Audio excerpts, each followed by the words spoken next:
Welcome to episode 94 of the Civil War Breakfast Club podcast, joined as always by Mary, a woman who spends her mornings riding the tea and spends her evenings drinking IPAs. I am only a rusty, fizzled third rail named Darren. Oh Hey, my Mary, how are you? Yeah, it's jeez. I do ride the T 3 days a week. Officially a commuter Indeed. into Boston. You do. Yep. You do. Red line and green line, East Street train. Well, you're a city girl now. You are absolutely. So what's going on? What's happening? Well, it's good to be back recording again. It's been a couple weeks since we last recorded, and our last episode I thought went really, really well. Order 191 was a lot of fun to record. And this week we are back talking about a person from the Civil War, which is pretty cool. So how have things been going for you? You could not have been better. Nothing but soft serve and sunshine over here, Mary, as always. So I must ask, since I am a gracious host today, what are you drinking tonight? Excuse me. Fuck. Wow. What are you coughing up tonight? I am drinking Elysian Night Owl Pumpkin Ale by Elysian Brewing. It's pretty good. It's I think it's like a pumpkin IPA, which is right up my alley. And I'm drinking it out of the North Undefeated Civil War Champions mug. Okay, very cool, very cool. Well, how about you? You did ask. Well, thank you very much for asking. I really appreciate it, Mary. I'm drinking Elysian Great Pumpkin, same beer company, different beer.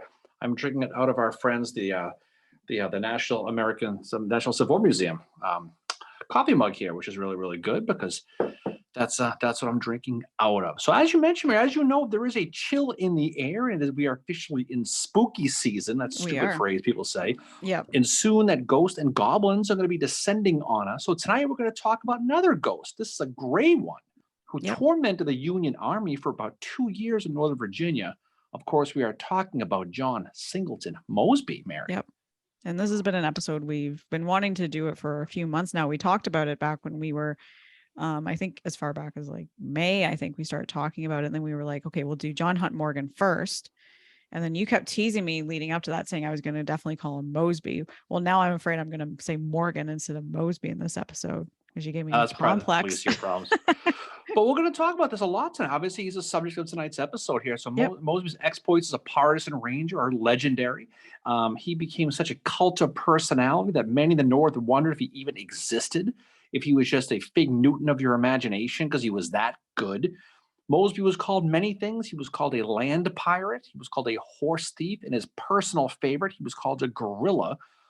His exploits tortured the North in that area of Northern Virginia. And he was even accused by Union Secretary of War Edwin Stanton of having something to do with the Lincoln assassination. So they pinned everything on him. Yep. That's how much of a fearsome figure he was.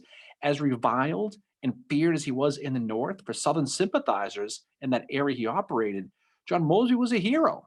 He really, really was. So let's jump in and see what this guy's all about, Mary. I think a lot of people like John Mosby. I think people North and South because of what he was. He has an interesting life. John Singleton Mosby was born on December 6th of 1833 at the home of his grandfather, James McLaurin, in Powhatan County, Virginia. He was a Revolutionary War vet, the grandfather, not John. I was just going to say. And John always said he remembered his grandfather his whole life because of that distinctive cough he got from smallpox during the Revolution. So it's always funny what you remember.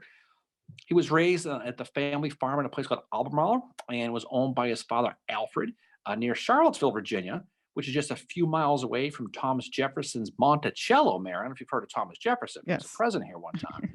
And it was a home that was included slaves. His father was a slave owner. And we'll talk about that. As a schoolboy, John was educated at a private school in nearby Fry Woods. It was owned by a widow where John and his sister Victoria learned how to read. Yep, he learned to read at the age of 7. 7 years old. And John's mother, Virginia, he always sent a small black boy with John to and from school as his companion. And Mosby, his first memory about the institution of slavery came when he was with that black boy as John's playmate.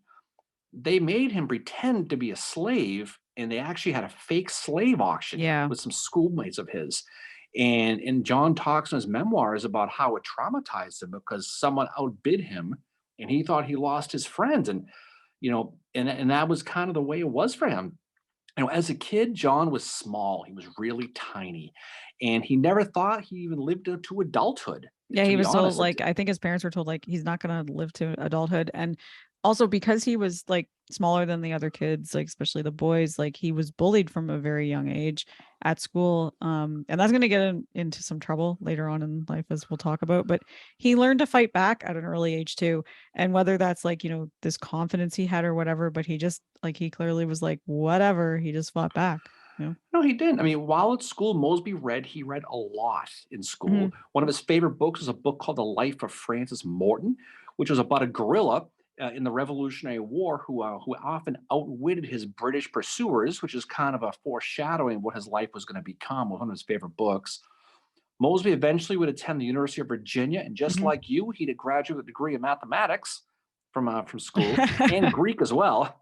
But at UVA, Mosby, he was a good student, but he'd also, like you said, found himself getting into a Yep. little bit of trouble. He was said to be a quote given to lawless hilarity, which I've heard too, which is another situation. That incident that you kind of hinted at stands out where Mosby actually was accused of shooting a fellow student and found himself in Yep. jail. George R. Um, Turpin, who was a notorious bully at the school anyway, and Mosby shoots him in the neck. He ends up getting arrested, sentenced to 1 year in jail, $500 fine, and he gets expelled from the school.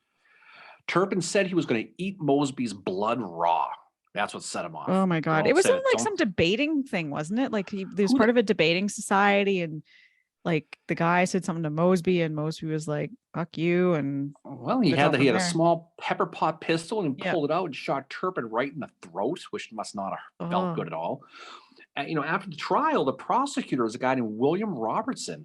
He took a shine to Mosby, and they had a lifelong friendship. John and this Mhm. prosecutor, and this prosecutor gave Mosby his introduction to law. So this is how he got into law. John opened a law office in October of 1855 in the town of Bristol, Virginia. Mhm. Well, one day in court in the town of Abington, and this is 1860 now, he's going to meet a guy named William Blackford, and he mentioned to Mosby that hey, I'm forming this cavalry company. You want to join? And there was rumblings of secession going on. Everybody in the South um, was talking about it. So Mosby decided, you know what, hell with it, I'll join. Sounds like fun.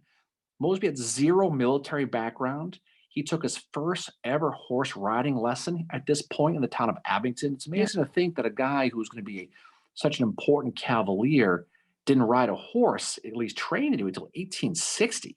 Yeah. So he picked it up, as they say. That's actually pretty remarkable, Tell that him he what, did yeah, I that. mean, you've been driving for 20 years, you still can't drive. So just think about how it Fucker. must be for a horse. Okay. But in that presidential election of 1860, Mosby firmly supported Stephen Douglas. Mhm. He was not in favor of secession, to be No. honest. But many of the citizens around Abington went to hear a bunch of speeches by an Alabama named William Yancey. And Yancey basically did his best to educate the Virginians on the benefits of secession. Yeah, He and was a guy. Yancey had been like a follower of John C. Calhoun, right? And that's Right. and It was part yeah. of there was that tree. Well, as you know, Mary, I don't know if you know this, but there was a lawyer named Abraham Lincoln Mm. with a hat who ultimately won the election. He was a Republican, and he's going to win, and it's going to lead to South Carolina is going to secede, followed by some other states. It'll of course lead to the firing of Fort Sumter on April 12th, 1861. Mosby was sitting in court in Abington when the telegraph came in that Lincoln had called up 75,000 volunteers put down the rebellion in South Carolina, which of course led to Virginia to put him into a frenzy to secede at Yep. this point. Despite Lincoln's urging that the troop call up was similar to George Washington sending troops to Pennsylvania to put down the Whiskey Rebellion, Virginians were convinced he wanted to end slavery. That's kind of where it all went. Now, up to that point, Virginia, for the most part, opposed secession. Fun fact, by the way, one of the most ardent supporters of staying in the Union at the state convention of Virginia was guess who? Jubal Early, right? Yep. And by the end of May, Virginia is going to ultimately secede, and they're going to immediately send troops to take the armory at Harper's Ferry and that Norfolk Navy Yard. So, despite the opposition to secession, Mosby cast his lot with them and decided to go along with them, and that's what he's going to do, right? Yeah. Yeah, and he ends up joining the Confederate Army as a private, serves with the Virginia Volunteers. He's actually serving under Grumble Jones to begin, which I found really Well, interesting. And Grumble Jones is leading the Washington Mounted Rifles. So the first battle that Mosby is going to be involved in is first Bull Run. right, right. But Yeah, let's get there first. yeah, You know, but the thing about him was interesting though because he had to deal with that camp life, right? yeah, And the one thing about Mosby is he hated being in camp, but hmm he loved being on the picket line. yeah, That was his jam. He wanted to be in the picket line. In the first year, okay, during his whole training there, he only missed picket duty once when a horse fell on him when he tripped and it fell oh over a cow or some damn thing on the road. And that's how God, he got hurt. His camp was shared by infantry as well as so on May 30th, Mosby and his company are going to finally leave camp to join the army. Now he's going to leave his wife of 3 years, yep, Pauline, as well as two children behind, something he had a very difficult time doing. If you read Mosby's memoirs, he writes to his wife all the time. yeah, There's so many letters about mhm, it.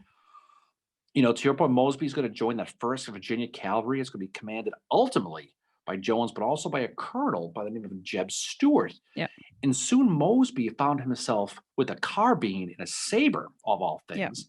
Now, Mosby loved the carbine, but he had no use for the saber. Never did. no, He says in his memoirs, the only real use of a saber was to hold a piece of meat over a fire. I dragged one through the first year of the war, but when I became commander, I discarded it.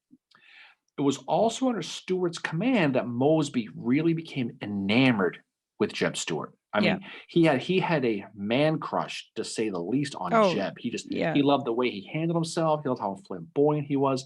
He was impressed with his leadership ability. He said he never had an equal in such service. Now, it's no, important. He doesn't know Jeb. He just knows who he is. He's the boss. So, leading into your point there, the First Virginia is gonna be in that Shenandoah Valley until July 18th, when they're going to be sent to Manassas, Virginia, to participate in what is going to be called the Battle of First Manassas, or Battle of First Run, if you're nasty, yeah, right? mhm, And that's where it gets interesting for him because, to your point there, he sees battle for the first time. yeah, yeah, he does, and it's after this that, Jeb really gets his attention on Mosby because Mosby turns out to be quite good at intelligence gathering.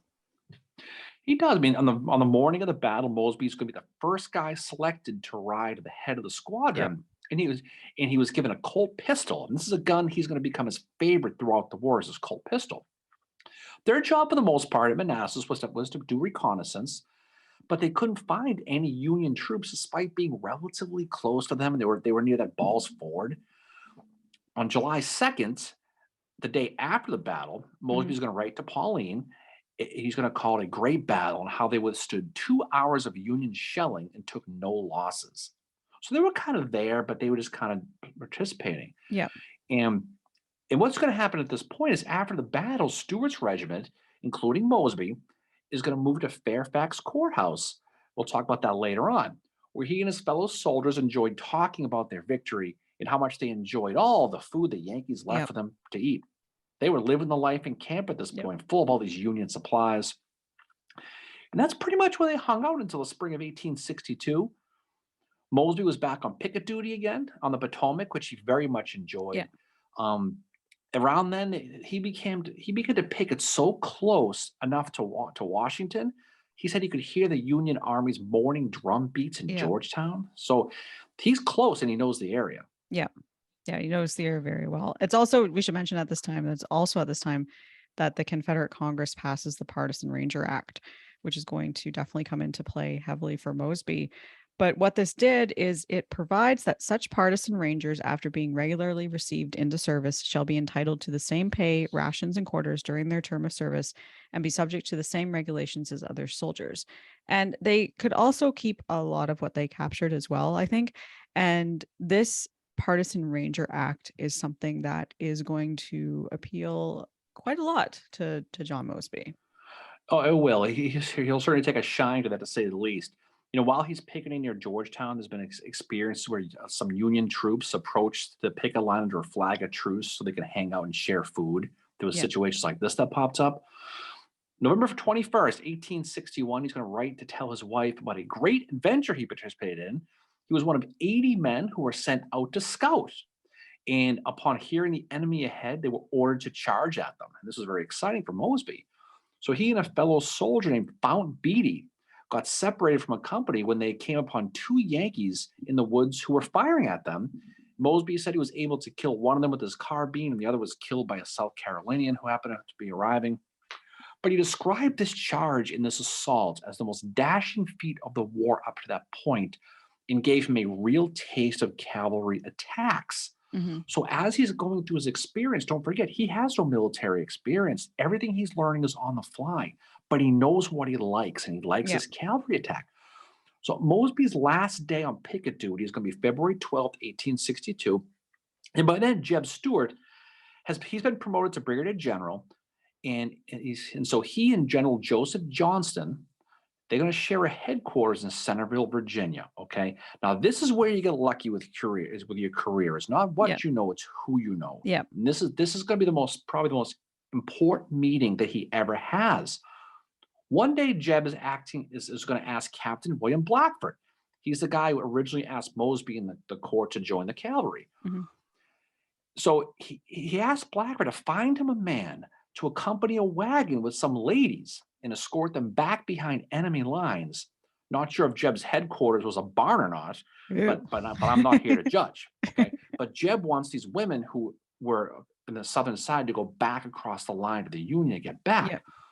Mosby gets selected to be this escort, and he performed the task valiantly and returned to Stuart's headquarters late in the evening while it's snowing really hard. So Mosby at this point had never met Stuart. And like I said, he had a serious man crush on him. I don't know if he had a tattoo of his signature on his arm or not, but he's serious, but he had a serious man crush on him, right? So basically, what happens is Mosby's going to beat him, and you can only imagine how that goes, but he's going to ask Jeb, he needs a pass to get back across the line again because the headquarters is kind of far away. He needed a pass. To Mosby's astonishment, Jeb looks out the window, sees the snow falling. Okay. He's going to ask Mosby to have a feety chip pajama sleepover and spend the night at his headquarters rather than go back in the bad weather. Yeah. Well, Mosby is like, are you kidding me? You can only imagine how happy he was at that point. That's like being the math nerd and the star quarterback invites you to sleep over or something. Oh yeah. Hang out with them. Mosby's going to write in his memoirs, I never dreamt of Stuart inviting me to spend the night at his headquarters, or that I shall ever rise to intimacy with him. Well, I don't know what the hell that means, but he's excited to be around with him. So Mosby finds himself sitting around the campfire with Stuart and Joseph Johnston, where he admitted to be so intimidated by them, he didn't even look up from the fire. Just imagine, you're a young guy, and you're sitting there with Jeb Stuart and Joseph Johnston, the big bosses. Yep. So dinner's served, and the two generals get up to go eat, and Mosby's going to stay back. Jeb's going to come back and say, aren't you coming to dinner? Let's go.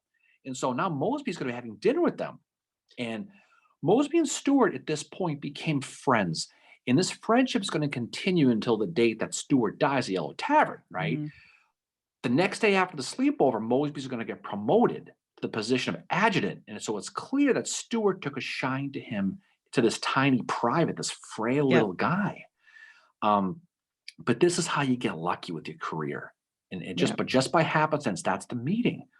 So Mosby, along with the rest of the army, they're going to begin to move again on March 1st, 1862. And they're going to start to hear noise of what U.S. Grant is doing up at Fort Donelson.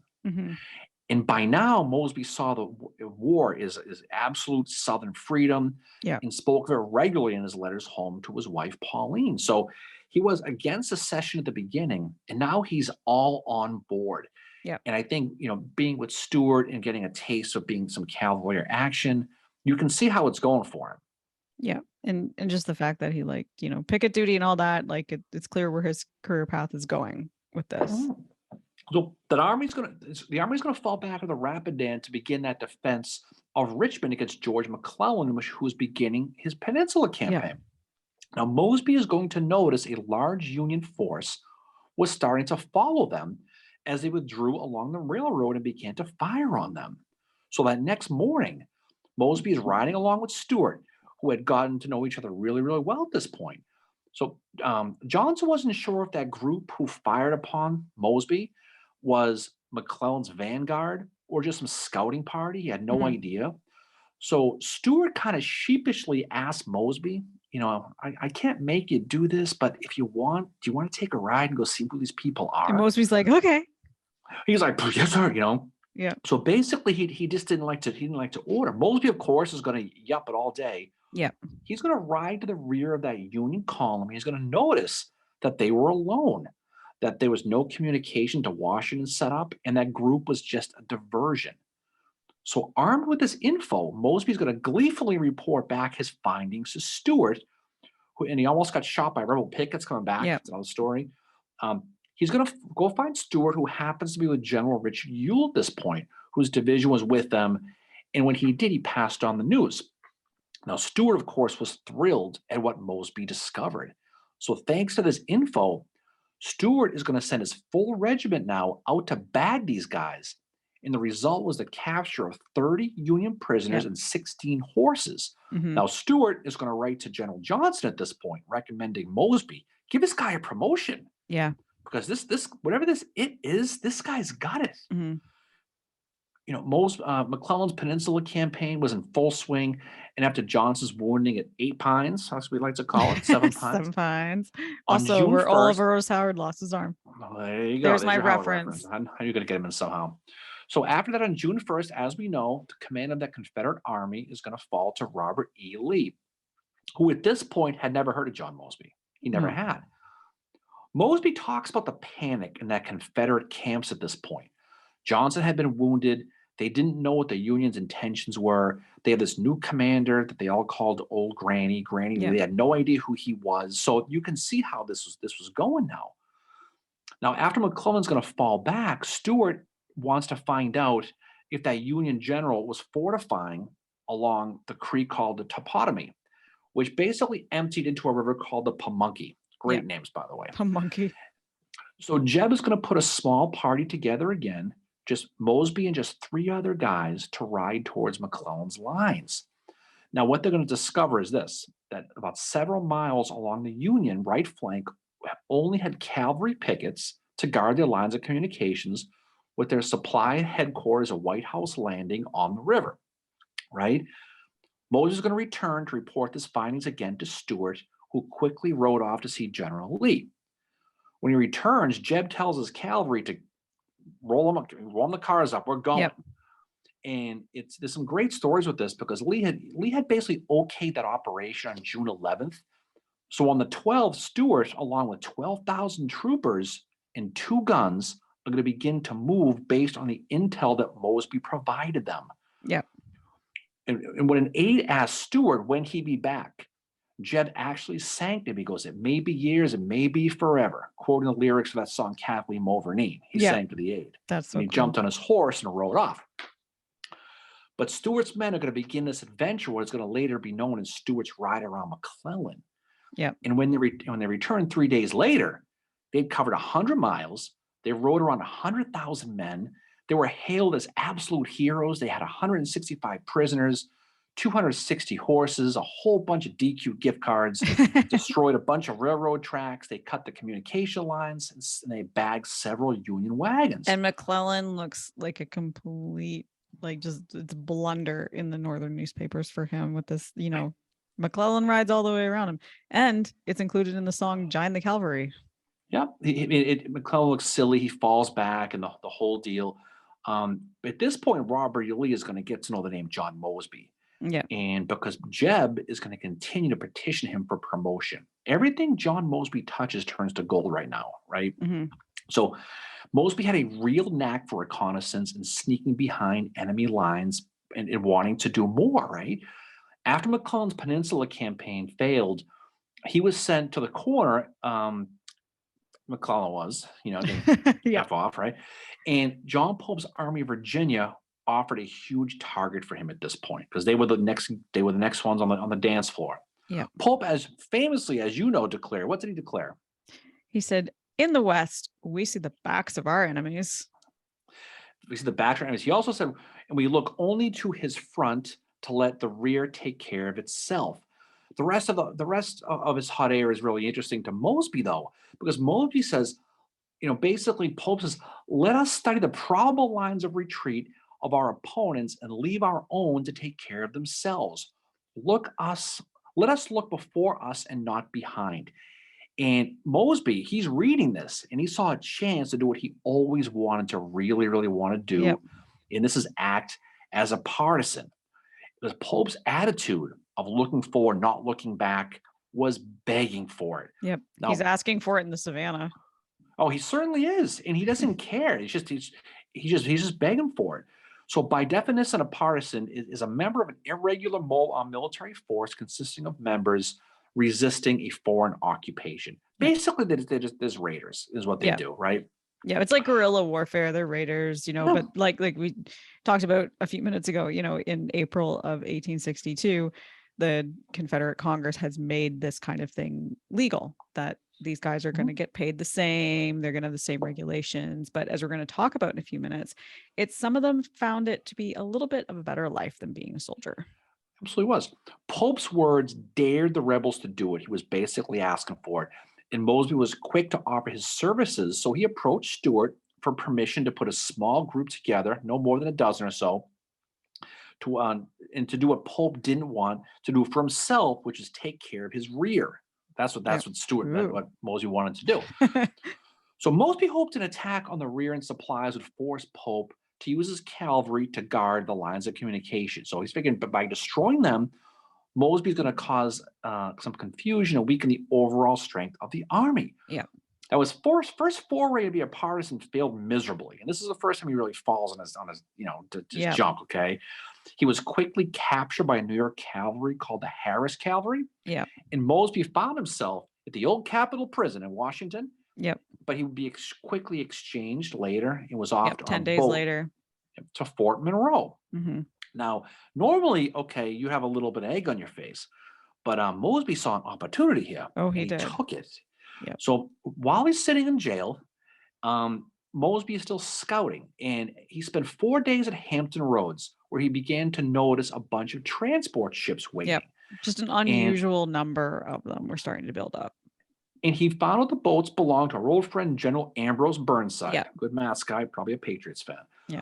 The question was whether these boats, they were obviously troop ships, were they going to be supporting McClellan on the peninsula, meaning he was going to be going back to get Richmond again, or were they going to support Pope and go that way? So Mosby ends up learning through a Confederate spy that these boats were actually meant for Pope. And now Mosby knew for sure that Mac was definitely exiting the peninsula. That was it. They were not going back, because at the time they had no idea. Bottom line is Richmond's no longer in jeopardy. No, based on this. So Mosby he's gonna get paroled. He's gonna go back, and as soon as he gets back, he's gonna basically walk 12 miles in the August heat to get there, and it's just a miserable.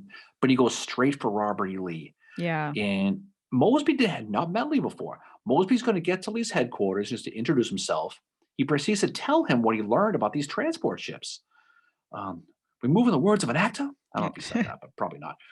But Lee is going to quickly telegraph Stonewall Jackson, which allowed him to basically attack Pope at Cedar Mountain before Burnside's those reinforcements could get there.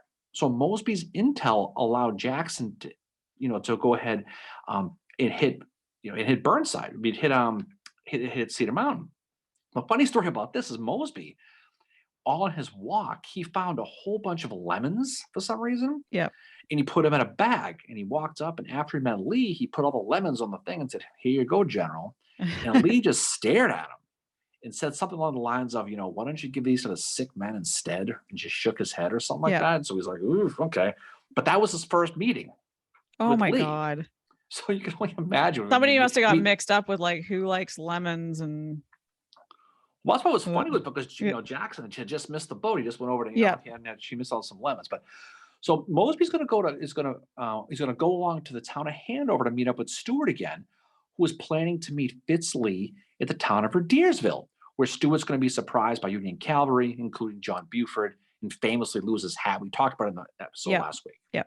And a few days later, Stuart's going to ride around Pope's army at Catlet Station. And when he galloped by, Stuart's going to say to Mosby, come along with me. I'm going to get my hat. That's what he said to him. That's awesome.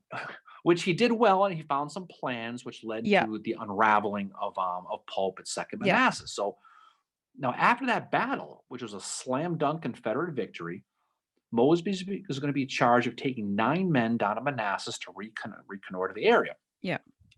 And when he comes across a Yankee regiment, they're going to charge at him, and they're going to stampede right through the entire regiment. And what's funny about this is if you read Mosby's memoirs, he's got a little bit of an attitude in him. Yeah. That raid was successful, but the newspaper in Richmond credited it to Thomas Rosser and not Mosby. Yeah. And he was pissed off, and he wrote back something along the lines of Rosser was not within 25 miles of Manassas. So he liked it.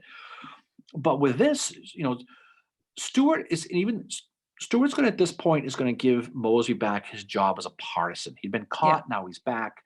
And this is going to be John Mosby's primary role for the rest of the war. And this is really where the legend of John Mosby really begins. Yeah. So you look at his experiences so far, every step along the way he's learning, he's picking up experiences, what he did right, what he didn't do right. And you think of the major things that he's been involved with that, might not have happened without him, or that he had, a role in, like the ride around McClellan, seeing the stuff at Hampton Roads, like all this stuff that he's kind of had his hands in, some pretty significant, things in the early part of the Civil War. Absolutely. But every experience he had led him to this point. Thanks to that fortuitous meeting in the snow with Jeb Stuart, which really kicked the whole thing off just by happenstance. And the Feedy Pajama sleepover. But Mosby's Raiders were born. So by January of 1863, when he had a band of 15 men, they're going to cross the Rappahannock to begin operations in the area where Joseph Johnston had abandoned the previous year. What's interesting about this, too, Mosby never forgave Joseph Johnston at the beginning of the war for giving up Harper's Ferry so quickly. No. So he always had a skewed attitude towards Joseph Johnston. If you read that, he goes on and on about that. Mosby saw his job as threatening and harassing the enemy on the border near Washington and forcing him to withdraw his troops from the area, meaning the Union. Yeah. A rebel newspaper described John Mosby as slight, muscular, supple, and vigorous, they said. His eye is keen, penetrating, and ever on the alert. But not like Daniel manly. Steele wrote that newspaper. Yeah, but not manly. Like no, not manly. Described. No, God. But Mosby, he was the kind of guy too. Like everybody knows one. He just never sat still. He was always bouncing around. He was always moving. He was clean shaven. He said he was always smiling. That was the other thing too. Yeah. He always had a smile on his face. In Northern Virginia, Mosby got intelligence from behind Union lines from people he met spending that time on picket duty. So while he was there, he got to meet a lot of people. Now, the Union Army that was attached to the defense of Washington south of the Potomac, they had set up their winter quarters throughout Fairfax County, Virginia, right? And the commander of this force was a guy named General Edwin Stoughton. Now, we'll talk about him. He was a Vermonter. He was more famous after the war for defending Robert Cobb Kennedy. He was a Confederate operative who got caught trying to burn New York City down in November of 1864.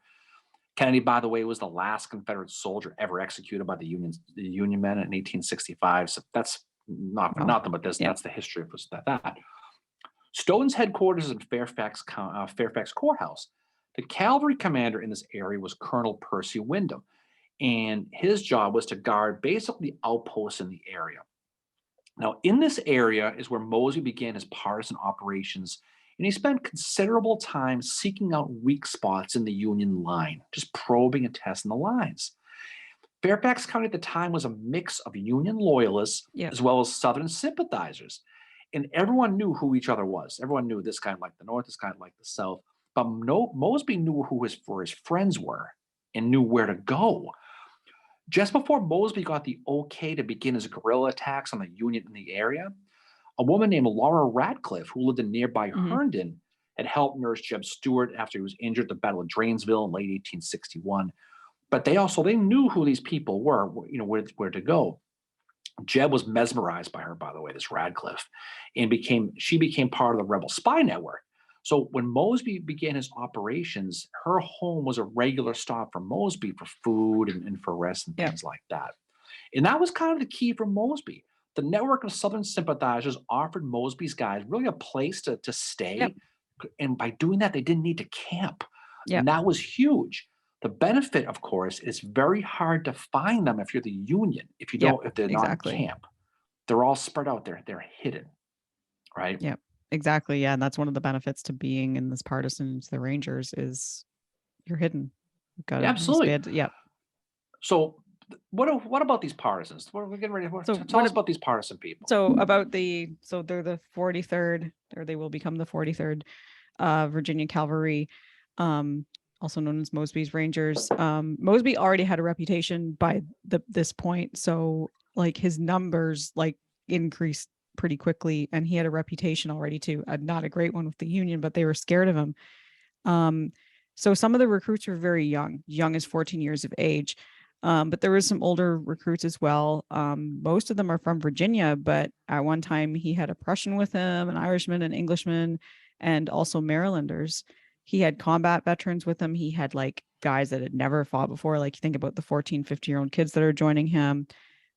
Some Confederate officers even resigned their commissions to be part of Mosby's Rangers, which gave him not a great reputation in the Army in Northern Virginia too. Like there were some that did not agree with what he was doing and saying like, well, he's taking things away from us, from men that don't actually, want to be soldiers.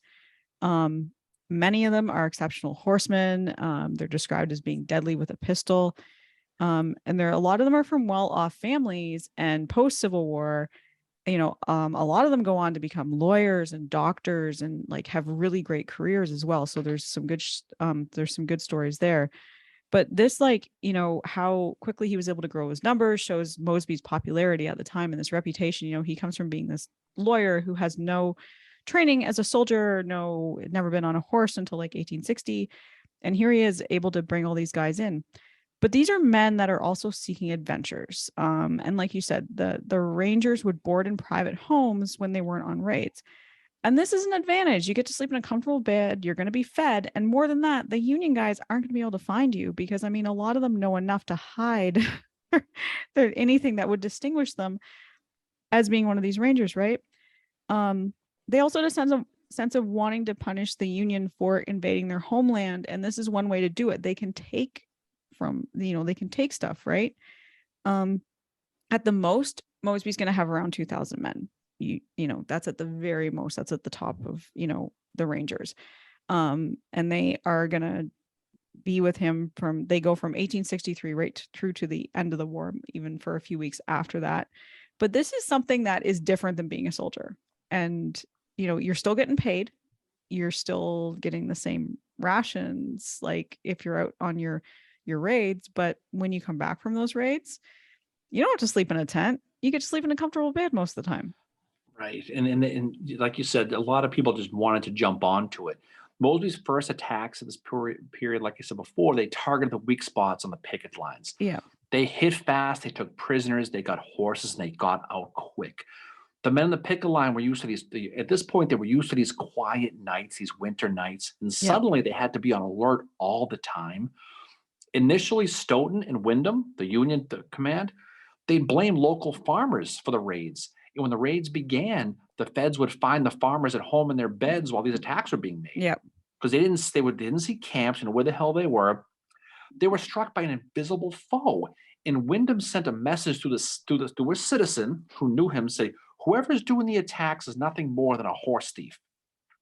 Mosby's going to get the message and read it. Yeah. Go, okay. He's going to respond back to Wyndham because he hates Wyndham. He writes back and he says, I don't deny being a horse thief, but all the horses I had stolen had riders on them, and the riders had sabers, carbines, and pistols. Yeah. That's what he says to him. So he's also going to tell Wyndham that his men really weren't worth capturing anyway, and you really should consider giving them 6 shooters, since that's all Mosby really used. His men carried 2 pistols. Yeah. They didn't carry sabers. They didn't carry carbines. They carried pistols. Mosby also added, oh, by the way, we didn't pay for our pistols. The U.S. government did. That's so much shade. And that's how he was. So by February 1863, Mosby's in Fauquier County, where he says in his memoirs that he was having a gay time with the Yankees, having captured 28 Yankee cavalry and 29 horses. At this point, Mosby is operating with just 15 guys. He's in his raiding party. He's attacking units of 200 plus and getting Mhm. away with it every single time. Yep. They say if you enjoy your job, Mary, you're not really working. It's like you with the Nope. DQ in the summertime, big Oh, smile on yeah, your I face. love it there, love it there. And Mosby was loving life, to say the least. Yeah. He was raiding unsuspecting camps, many times riding hard in the snow. And as soon as they charged, the unsuspecting Federals just turned and ran like hell, leaving Mhm. everything behind. Most of their horses, they'd send back the horses to the Confederate Army, is what they would usually do. By now, Mosby, this was going on and on and on, was firmly on Washington's radar. Okay, and he was had a target on his back. Major Joseph Gilmore, he's going to be in the 18th Pennsylvania, was going to be sent with 200 men to stop this gang, they called them, Yeah. who were basically they were referred to arrest every man they could. That was their plan. So they said, any guy you get, just arrest. We don't know who these people are, but if you see a guy and he's not off fighting, Yeah. he must be one of them. Arrest him. So at first, Gilmer thought, like Wyndham did earlier, Mhm. that it was all these older Yeah. farmers because they were the only guys they could find. So you know what he does? He starts pulling them out of bed and arresting these old guys. Yeah. And he does. So he grabbed dozens of elderly men and made them prisoners and made them march 25 miles to camp. Okay, march. Oh He put my them on a God. horse. They Yeah. they they, Yeah. they doubled up on a horse. They didn't march, but it must have been quite the adventure for these older guys. I mean, they don't say how old they were, but Yeah. it sounds like they were scared like hell. So Mosby said in his memoirs of this whole thing, just picture up this big line of horses with a rider and an old man next to it who's being Yeah. accused of raiding. This guy probably couldn't even, get up and make it Yep. to the bath, let alone raid him. But he's going to say in his memoirs, the column looked like a procession of Canterbury pilgrims. That's what he Yep. said. And so he gets word that they're not that far away. So he, with his men, are going to start in that direction to go free these guys and bag this column. So Mosby's going to follow the path of that caravan was heading, and he's going to discover them about 5 miles on a hill ahead of the town of Aldie. We talk about Aldie. Yep. And many of Gilmore's men were dismounted at this point. So the Union men were stunned because here comes Mosby charging at them. And all of a sudden, these Union guys just turned and ran like hell in all directions. Major Gilmore, by the way, he wasn't there. He left earlier that night to get banged up with some friends, so he was drinking. He Nice. wasn't there at this point. So troopers from the 1st Vermont Cavalry, Mhm. which was a camp nearby, are going to get sent to go find Gilmore's men Yep. because they took off. Gilmore had no idea this was coming, and he looks up, and who does he see? He sees the 1st Vermont coming at him. Who does he think they are? He thinks they're Mosby. Yeah. So Gilmore, what does he do? He turns and takes off too. He runs like hell. So due to the melting snow, his men's horses were basically stuck in the mud. Yeah. And the men riding the horses, you know what they started doing to lighten the weight? They started throwing the old guys off. Yeah. Oh my Because God. they're slowing them down. So just picture these horses trying to run in the mud and the snow, and these old guys getting pushed off the horses so these Union guys can take off. Gilmore's going to get back. He's going to be tried for cowardice and drunkenness, and he's out of the army. They can't get rid of him for that. But these raids went on over and over again, and Mosby was becoming a legend to the Southerners and a demon in the North. One of my favorite Mosby story probably involves a Yankee cavalry regiment who was in camp. So kind of you've heard this one before, Mary. But one of the men, they're sitting around a camp. He decides he's hungry. He's going to get himself some food. So he decides to go over to a nearby house, and he's going to knock on the door. Knock, knock, knock. A woman answers. The trooper is going to say, is anybody else in this house? And the woman's going to say, no one but Mosby. And the guy goes, Mosby? Mosby's here? Yes, sir, Mosby's here. Well, the trooper demands, you take me to Mosby at this point. So he storms up the stairs. The woman opens the door, points at her baby cradle and says, there he is. Points to her newborn that she called Mosby. So she names a kid after this guy who's been menacing these people. And this guy thought he bagged Mosby. So another story that's funny about Mosby, and this is that cult of personality now. Yeah. He talks about a time that he's riding along and he hears a guy yell, come here, Mosby. Yeah. He's like, the hell? So he goes over, he turns his horse, rides up to the house, and he asks the man, he says, yeah. And the guy's stunned. And he goes, you want me? He goes, no, I was calling my dog Mosby. God. And so that's kind of what it was. You know, Mosby had a habit of robbing from captives, mostly medicine, Yeah. the guys he bagged, because he knew the locals didn't have any because of Yeah. the blockade. So he would catch these people, he would steal their medicine, he would give them to the locals. This added to that legend of This his. kind of Robin Hood kind of guy And that he's becoming. he's operating in a bunch of counties: Fairfax, Fauquier, Prince William, Loudoun. That whole area is where he is. So as the weeks go on, Mosby begins to gather a ton of prisoners. Yeah. And a lot of them were deserters at this point. Yeah. One man, he is a northerner from a guy from the 5th New York Cavalry. His name is Ames. Yeah. And he decides he wants to help Mosby. Yeah. And he starts giving good intelligence about troop distribution, where the gaps in the lines were, all this stuff. So at first, Mosby's like, okay, I don't think I'm falling for this one. It's a trap. That's what he was probably thinking. Yeah, exactly. But the thing about it, though, he wanted to believe him really, really bad. So he decided to take Ames on a raid to Fairfax to test him out a little bit. Yeah. He wanted to he made sure he wasn't armed, but he took him along. In Fairfax, they discovered 100 Union men sleeping in a schoolhouse, and they all escaped except their horses. But what Mosby remembers is Ames taking a Yankee in the head with a carbine and smashing his head open. Oh. And at that point on, Mosby's like, yep, he's one of us. And so Mosby began to trust him. Mosby, he'd been doing this for a while, but he wanted to pull off his ultimate caper, and he knew now was the time. Mm-hmm. Up to this point, he'd been hitting weak points, he'd been taking prisoners, he'd been getting horses, but there were two big fish he really wanted to get. Yeah. It was the cavalry's Percy Wyndham, who he hated, and the overall commander, Edwin Stoughton. Yeah. Wyndham, as it turns out, was relieved of command before he could do it. Shocker. But he could still get Stoughton, and he knew Stoughton was at Fairfax. This is such a great story. County courthouse. Yeah. Now, Mosby knows the area, and so he knew this was his big chance, and he wanted him bad. Okay, he wanted like the last IPA in the fridge with those eyes of yours lighting up.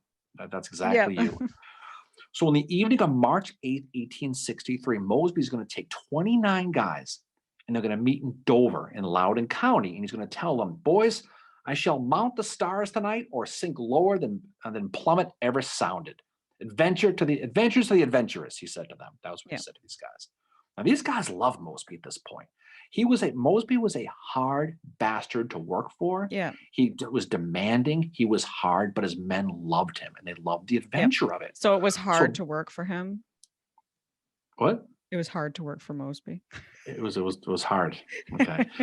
but that night of March 8th was dark, and it was drizzling, freezing rain. And they had about a 25-mile ride to Fairfax Courthouse. Mm-hmm. They're going to get about 7 miles away in Warrenton, and there are thousands of federal troops that they needed to get by. And this is really the first step they had to get by. And this is where Ames comes in.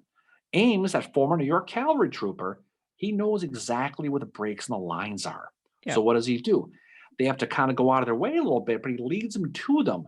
So they're able to sneak right past all of these troops. They sneak right under their noses. Now, Mosby knew that darkness was his benefactor. So he wanted to get to the courthouse by midnight so they could GTFO by sunrise, because the weather and that rerouting that Ames had to lead them through kind of delayed them by about 2 hours. So it was about 2 o'clock in the morning. They made it into the area, and they're going to easily sneak past the sentinels, who are either sleeping or just too dark to see them at this point, because nobody expected this. This is the last thing anybody expected. Mosby's men made a bunch of prisoners really, really quick. They bagged a bunch of guys. One of them was a guard at General Stoughton's headquarters. They also cut all the telegraph lines, by the way. Yeah. So Mosby now knows where the headquarters is. So Mosby had 5 or 6 guys, and he's going to arrive to the house that Stoughton is sleeping in. And he's going to knock loudly on the front door. Bang, bang, bang. Someone's going to open a window above and yell, who is it? And Mosby's going to respond, it's the 5th New York Cavalry with the dispatcher, General Stoughton. That's what he tells him. Must have hit his accent. And the door opens, and one of Stoughton's staff officers, a guy named Lieutenant Prentice, stands there. Mosby grabs him by the nightshirt really hard and whispers, "Take me to Stoughton." All I could think about is Lewis Powell going to Seward at this point. That's kind of what I imagined when it was going through. So he goes. So they brought the Rebs to Stoughton's bedroom where he was sleeping, and according to Mosby, this is where it gets great. Mosby walked up to the general sleeping in his bed, slapped him hard on the ass, and told him to get up. And Stoughton's all groggy. You can just imagine how that must have been. And he asks, "What the hell's going on?" Mosby says, "Have you ever heard of Mosby?" And Stoughton responds, "Well, yes. Did we catch him?" And Mosby responds, "What? I am Mosby. He just caught you." I love that. I am Mosby. What's amazing about this, though, is they were actually able to get him out undetected. Since basically they knew they had to get out by daybreak. So one man awoke to the noise. They couldn't help make some noise. His name was Colonel Johnstone. Colonel Johnstone, ironically, was the guy who replaced Percy Wyndham. So they found the guy. So Johnstone, he's going to see the situation, and you know what he does? He runs out the back door. Some say he was completely naked. Oh my God! He ran out the back door. Why are these guys sleeping naked? Who the hell knows? But he runs out the door and hides in the garden until Mosby's men leave. They said, "The hell with this guy." But allegedly, he ran out the door totally where what the good Lord gave him, and he ran out and hid in the garden. Now, that's according to Mosby. That's what he says. But who knows? But I think it's probably true. Who knows what's going on with that? Wow. But Mosby's going to make it back to the lines, to their headquarters. Stoughton is going to get left with a local citizen named Beckham. I don't know if you can bend it or not, but that's who he left it with. Beckham, ironically, was the father of Stoughton's classmate at West Point. So they kind of knew each other. So he's like, "All right, well, you guys know each other. You guys can hang out." When Lincoln heard of Stoughton's capture, remember what he said? What did he say? He said, "I don't mind the loss of a general. I can make more, but I cannot make horses." Because he was about losing the horses. That's where this quote comes from. Stoughton's military career, by the way, done. That was it for him. He goes off later to become the lawyer and defend the Kennedy, that whole thing we talked about before. He literally got spanked by Mosby. He did. You can just imagine that. This guy's running naked to the garden, hiding out. And just imagine the intrigue of this. You wonder why people love working for him. So in the South, Mosby, again, is an absolute rock star now. And Jeb is gushing over this because over this latest Stoughton caper. Jeb's going to write of this of the capture. He's going to write his last brilliant exploit: the capture of Brigadier General Stoughton, 2 captains, 30 other prisoners, 58 horses, justifies this recognition. This feat, unparalleled in war, was performed in the midst of the enemy troops without loss or injury. They pull this thing off and nearly lose anybody. Exactly. So Mosby's exploits are going to continue in the Valley now, where he quickly becomes the bane of Phil Sheridan's existence with that great hat. And so the legend continues to grow, and he becomes enemy number 1 in Northern Virginia at this point. Mosby was a soldier, and he knew what he had to do, even if he didn't like to do it. And that's going to lead to a story that's going to come out a little bit later in the fall. Now, you mentioned before about Mosby's Raiders. They were young, and some of these were as young as 12 years old, 14 years old. They were kids, and that's partially why they couldn't be caught. And so what happens is Mosby had been a couple of weeks before, he got shot in the belt buckle, as they say. In the junk. A bullet ricocheted off of his belt buckle and hit him in the coin purse. And he was out for a little while. And so there was an incident that happened not long after that at a place called Front Royal, Virginia. Great place to go. Bell Boys headquarters there, in case you're in the area. September 22nd, 1864, 6 of Mosby's men are going to get captured and executed by the feds, while Mosby's men were being commanded by Captain William Chapman in his absence from the junk shot there, right? These executions were conducted by George Armstrong Custer. Yeah. And 2 of the men out of the 6 were hanged Mm-hmm. by a tree and had a sign around them saying, "The fate of Mosby's men." Yeah. The other 4 were shot in the back of the head, execution style. That's how Yeah. it was. Yeah. One of them was a kid named Henry Rhodes. He was probably 14, maybe even a little bit younger. He was shot in front of his weeping mother, who was begging for mercy, Yeah. who swore he wasn't with them, and he got shot anyway. Yeah. There was one guy before he was executed. They said to him, we'll give you your life if you let us know where Mosby is. And the guy was like, no, I'm not going to do it. And he said, my last moments are sweetened by the reflection that for every man you murder this day, Mosby will take a tenfold revenge.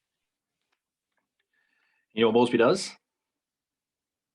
He gets his revenge, doesn't he? Yep, he does. Yep.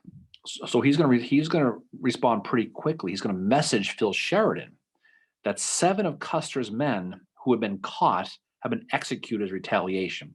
Yeah. Needless to say, that was the end of the executions. That was it.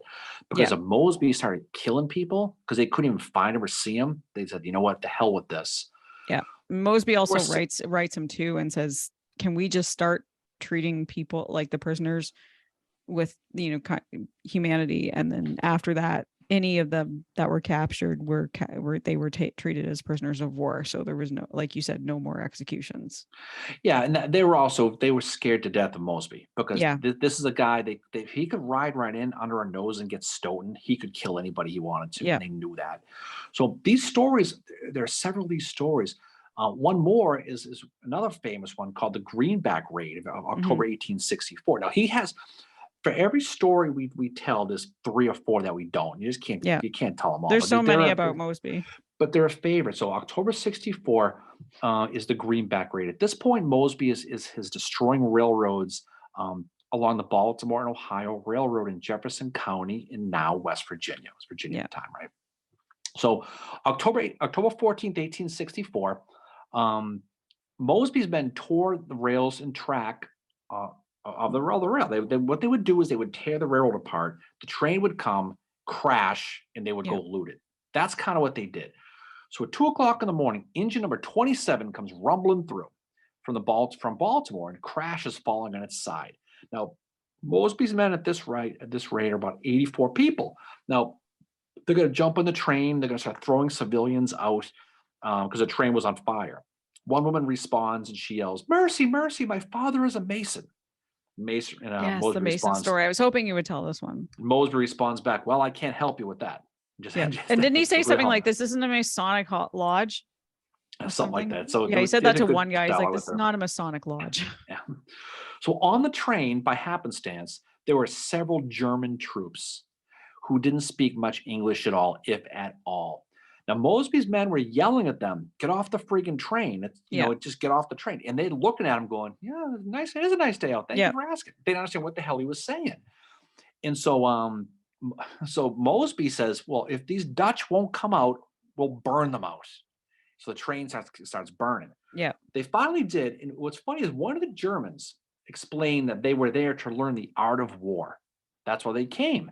And he rode up to Mosby to tell him this, and he complained. He goes, "By the way, I had this great suit. One of your men stole my suit, and now he gave me his dirty clothes to wear." So he was complaining. So Mosby looks at him and he says, "Well, didn't you tell me you came here to learn the art of war?" The German guy goes, "Yeah." He goes, "Well, that's your first lesson." Yep. That's what he about losing his suit.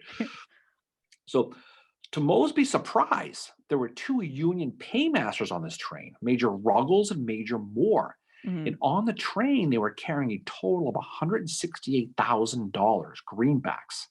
Called the Greenback Raid. Yeah. See, that's nice. right? Creative. So, when 3 of Mosby's men opened the satchels, they found all of this cash, and they were stunned. You know what they did? Mosby spread the money out, divided it equally amongst the men, regardless of rank. We're going to split it evenly. Wow. They took all the money.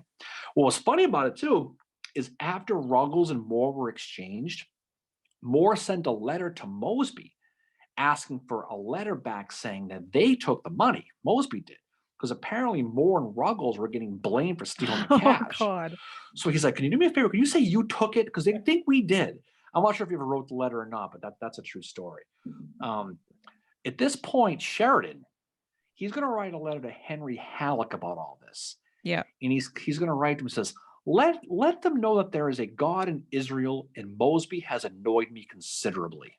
That's what the quote was. You know what? I got to say, I respect Mosby a lot for annoying Sheridan, because I cannot stand Phil Sheridan. Anybody that annoys him, hero. Oh, he absolutely Good for did. Mosby. Well, Mosby didn't know it, but his days were coming to an end with the raids. Yeah. He didn't realize it. So December 21st, 1864, he'd gone to the house of a guy named Joseph Blackwell. He's a local farmer, and he's going to attend a wedding of his ordnance sergeant. That's what he's going to do. Now, while he's there, he's going to hear of approaching cavalry. And so he's going to take a guy named Tom Love and ride out to go see what the heck's going on. They get out there and they immediately start getting fired upon. Yeah. Like, what the hell? So they haul ass to a nearby house who they knew was a Southern sympathizer, part of that network. Yep. And they go inside as a family sitting down to dinner. The lights are on. They knock on the door. They get let in. And soon they're eating dinner with the family. Mosby he was going to a wedding. He had a nice dress outfit on, but he had his Confederate jacket with the stars on it. Yeah. And so the first thing he does is he takes the jacket and hides it. Because if they come in this house, he wears that jacket, then he's screwed. Yeah. So eventually what happens, the Union men do come in the house. And while Mosby's being interrogated, from outside, some trooper fires a shot through the window and gets him right in the stomach, gets Mosby. Yeah. And he thinks it's mortal. The doctor examining the wound is going to determine it's going to be mortal. And the Union troops see him dying and they go, well, nothing we can do with that. We're going to leave him with the family. We're going to walk away. They didn't know it was Mosby. They had no idea who it was. But he'd managed to stumble upstairs and he hid his jacket. Right. Just in case they went to look for stuff, right? You know what Mosby told the doctor? He says that he was ironic that he was shot in the same part of the body that Jeb Stuart was shot in. He thought that was a sign. Yeah. So, wow. But the doctor was able to get the ball out of his body, and Mosby miraculously survived this. But he takes a long time to recover. He does. He gets transported to his father's house back in Lynchburg, where he finds out in the newspapers he's been reported dead. Now, it was somewhere around now where the Union guys put one and one together and realized that the guy they shot was Mosby. Yeah. And they think they killed him. And you kidding me? They came with their pants on. They're so excited that they killed John Mosby. Mm. And so they reveled in it, especially Sheridan. Sheridan was absolutely delighted when he heard the news. But what happens weeks later, they get the bad news of Mosby's death was greatly exaggerated, as they say. Yeah. And Lieutenant Colonel Clendenin of the 8th Illinois Cavalry, the elite 8th Illinois, he's going to report, because he goes on reconnaissance to find this out. He says, the rebel accounts show that their conclusions were correct. Mosby is not yet dead. The devil takes care of his own. That's what he said to him. Wow. Yeah, but Mosby does take a long time to recover from this wound. A long time compared to the rest of the wounds that he had received during the war. You know, even after the coin purse groin injury, he was only a few weeks recovering from that. The one prior to that, again, he was back after a month. But this one takes him out. The Greenback raid, he had to fight with one boot on. He had his sock on. Yeah, because he got hurt in his foot. And he couldn't put his boot on, so he had a sock on. So he was taking hits. Mm-hmm.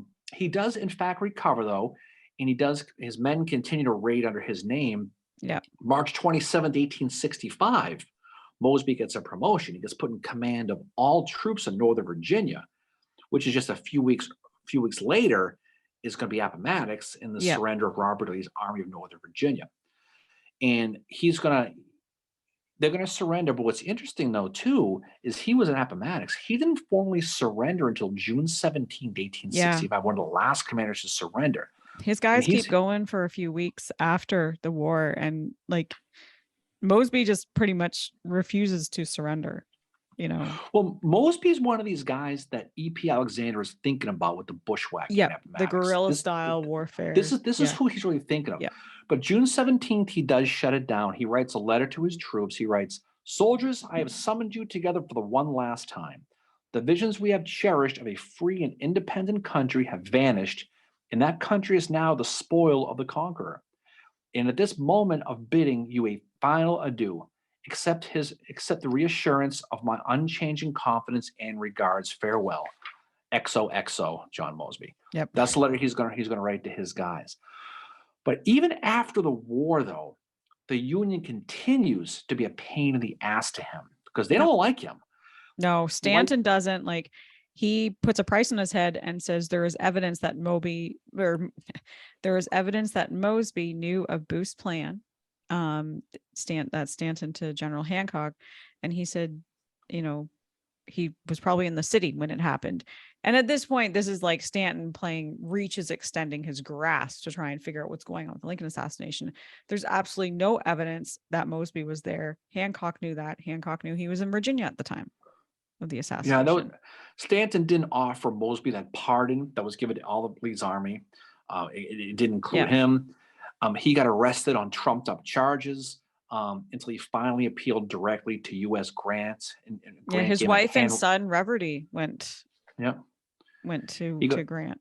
Yeah, he got a handwritten pardon in January of 1866. Yeah, but there was really this plus the kindness that Grant showed Lee at Appomattox really made him respect Grant. This is Mosby. So Mosby's going to write about Grant. He's going to write, I had strong personal reasons for being friendly with General Grant. If had not thrown his shield over me, I would have been outlawed and driven into exile, he says. Mm-hmm. And what's funny is Mosby and Grant kind of forged this weird partnership, this friendship, this opposites attract type thing. Yeah, because it's funny because May 4th, 1865, Grant writes to Halleck and said, I would advise offering a $5,000 reward for Mosby. And then 1866, he's saying, let's give him an exemption from arrest, guaranteed safe conduct. And, Grant grows to respect and like him too. Like you said, they became good friends. Grant said of Mosby, since the close of the war, I have come to know Colonel Mosby personally and somewhat intimately. He's a different man than what I entirely supposed. He is able and thoroughly honest and truthful. Yeah. Mosby knew Grant would be the guy to help with Reconstruction. He figured if we got really good terms of surrender, maybe he's going to give the South good terms. Lincoln's dead. Johnston's going to be a disaster. He knows. So they had a good little thing going. Mosby's going to ultimately join the Republican Party. He's going to flip. He's going to campaign for U.S. Grant, which suddenly made him, who was once one of the heroes of the South, quickly hated in the South. He's a scallywag. Scallywag, right? Yeah. Mosby had become also very outspoken against Robert E. Lee because what happened was Lee blamed Jeb Stuart for Gettysburg. Actually, it wasn't even Lee. It was Marshall and it was Taylor who started to write letters saying that Jeb Stuart was supposed to maintain contact with the Union Army, the Confederate Army. He never did. And then Mosby's like, wait a second, I have the original order. All this order says is Jeb is supposed to stay to the right of Ewell to the Susquehanna going up that area and get supplies. There was nothing in Lee's order to Jeb about maintaining contact with the Army and reporting on Hooker. Beverly Robertson, you had guys like that to do it. But so that original order that Mosby had says, wait a second, this has nothing to do with it. It was part of that Gettysburg post-war. We can't blame Lee for this. Yeah. And Mosby hated that. It wasn't so much he disliked Lee. He knew that cult of personality, that lost cause thing that was being created was bullshit. And he knew it.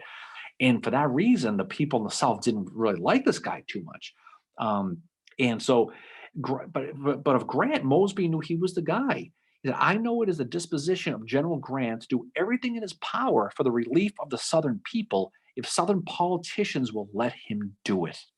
Yeah. So these are the type of comments he was making. Yeah. The dude could write, and he was a little swarmy. I'm surprised he's not a Bostonian. Oh, he sounds like, I found a total Bostonian quote from Mosby where he said, there was more vindictiveness shown to me by the Virginia people for my voting for Grant than the North showed me for fighting for 4 years against him.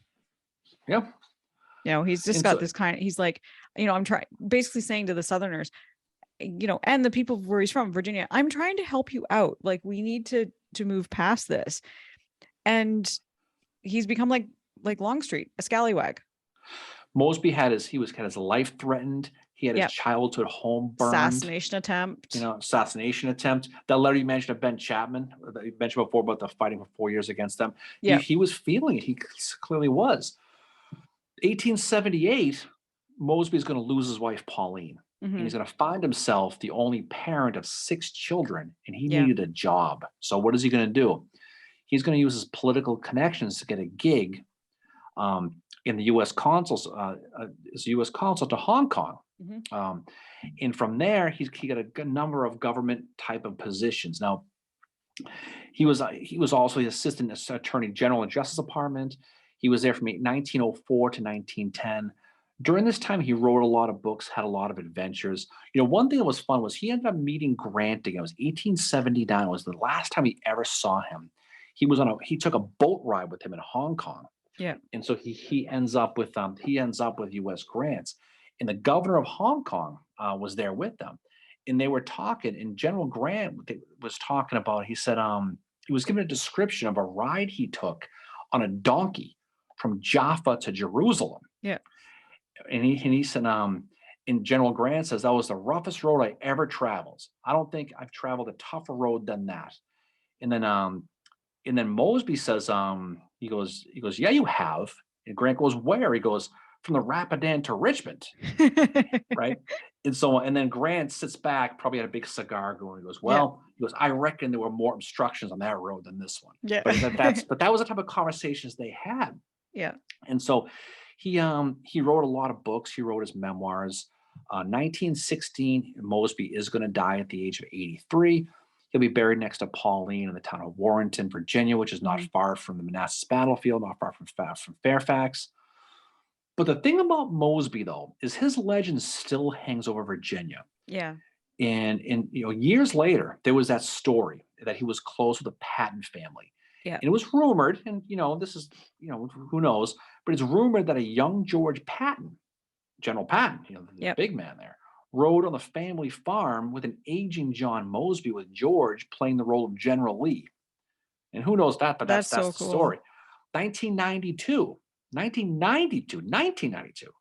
1900. He's inducted into the U.S. Army Rangers Hall of Fame in Fort Benning, Georgia. It's 100 years later. And the thing about it is, whether these stories are true or legend, and most of them are true, and a lot of them are embellished, I'm sure they are. Yeah. The fact of the matter is, the partisan tactics that are fought by John Singleton Mosby, a guy with no military background, they are still studied at West Point today.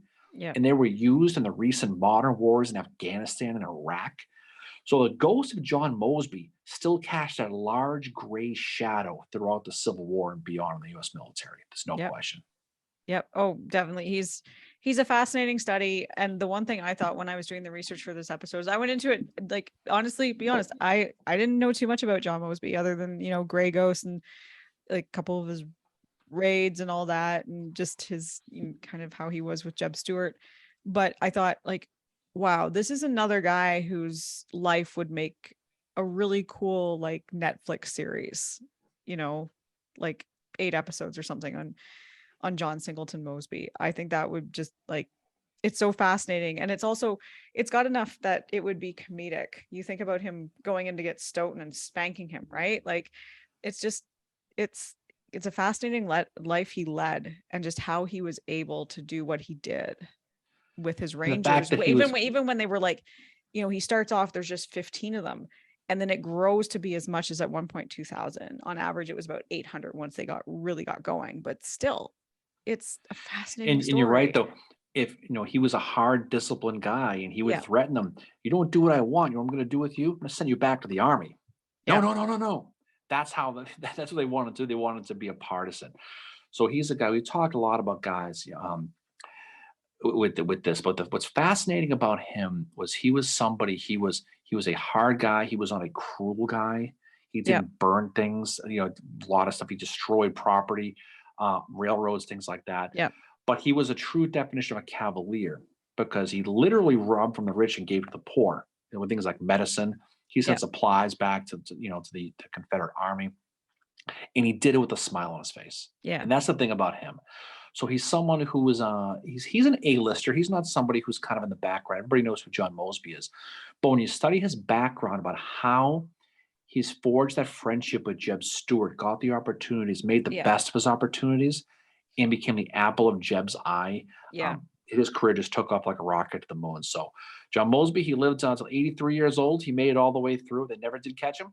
And so at the end, so he was able to live a life. Unfortunately, his life kind of ended up in the South, kind of tainted a little bit because of the scallywag thing with grants. And that's unfortunate. But I think when you look at both sides, he's somebody who any soldier, if you could bring them back today, will tell you that he was a guy they probably feared and respected. And at the end of the war, he knew the war was over. It was time to reconcile the South. And he did everything he could to help make that happen too. So he was somebody who definitely is a worthwhile study. For anybody who hasn't studied him, his memoirs are a great read. It's very entertaining. It reads like an adventure novel. I read some of them to get ready for this episode. It's very fascinating. And it's definitely a lot of fun. So what's coming up for us, Mary? What's next for us? So our next episode will be dropping on Halloween weekend, and we will be joined for our third Halloween extravaganza from the Boo Barn by Jay Price. Our Jen Vincent Price will be back with old Bloody Mary Fincher. Halloween 3, the Spooktacular Part 3. I can't believe we're doing a third year episode. It's a third one. Fun. We're going to go from talking about a gray ghost to a lot of other ghosts that hopefully won't be too scary. Jen freaked me out last time. So that was not good. Jen said she's not going to freak you out this time, I think. But that's what we're going to be doing. I'm sure she won't. If you're listening to this, we hope you joined us for our Facebook Live. We will be announcing our next roundtable soon. We had to move that. It's not going to be next week. It's probably going to be the week after. We got a couple more books for our book club, which we're going to get squared away with that soon. And then, we will be with you with our Halloween episode, but then in November, we'll have probably some battle episodes, and we've got a couple other things planned as well. And stay tuned soon. Very soon, we'll be announcing the books for our 2023 book club. We got a book club coming up here next month. We'll be talking about that. So that's good. So bring candy for the thing next week. I expect candy from you. So bring those for the episode. Any final words from you, Fincheru? Well, thank you for bringing it for this episode. You did awesome as always. I know Mosby is a guy that you love to study, and I have to say I love studying him too. He's a very fascinating individual. So I'm glad we were able to talk about him tonight. Yep, absolutely. It's a lot of fun. Any final words from you? No, I got nothing to say. As usual, I agree with everybody. So have a great weekend. Have a great end of the week. Some rain's coming this week. Hopefully it stays rain, not snow, as we begin to look a little bit towards Halloween around the corner. Oh, my goodness gracious. All right, that'll do it for us. Everybody, thanks for listening. Mary, again, the pleasure was all yours as usual. And we look forward to you all on the other side. See y'all later.